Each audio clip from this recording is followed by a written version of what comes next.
Okay, nataka nikuoneshe jinsi ya kununua na kulipia kitabu kwenye website ya DL Bookstore. Okay, so bila kupoteza muda nitachagua hiki kitabu hapa.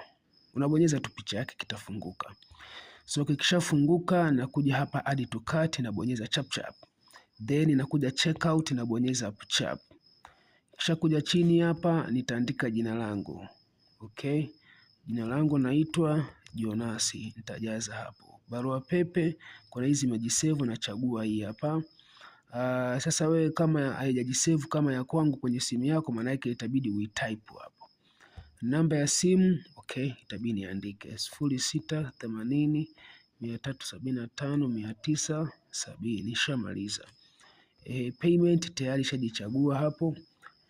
Pay security snipe. Notes about order sina cha kuandika. Affiliate referral code sina ya kuweka.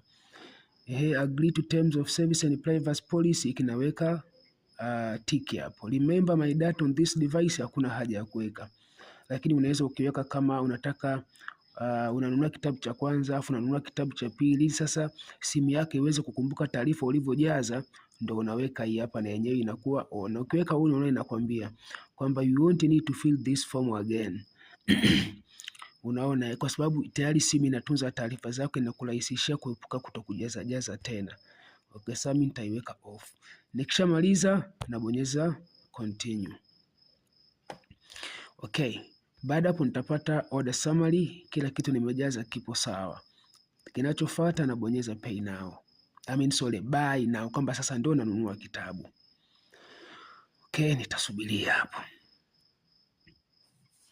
Buy now. Okay, sasa ishafunguka ukurasa ambao sasa inanionyesha bei, inanionyesha hapo nimechagua mobile money, namba ya simu ni hiyo hapo na barua pepe yangu yote iko sawa. Then kwa chini hapa sasa imeandikwa pay now. Kwa nikibonyeza hapa ndio nalipia kitabu changu na kamilisha malipo sasa. Nitabonyeza tap, tutasubiria. Alright, imekuja hii hapa. Sasa hii iliyokuja ni notification ya kukamilisha malipo. Kwa hapo natakiwa kuweka tu password yangu, ile pin, na kamilisha malipo na pakua kitabu changu.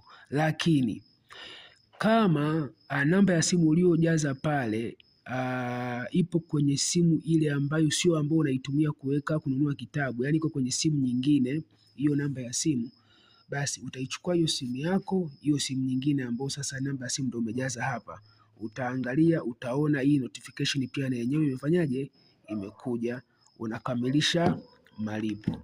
So kwa sababu nilikuwa nakuonyesha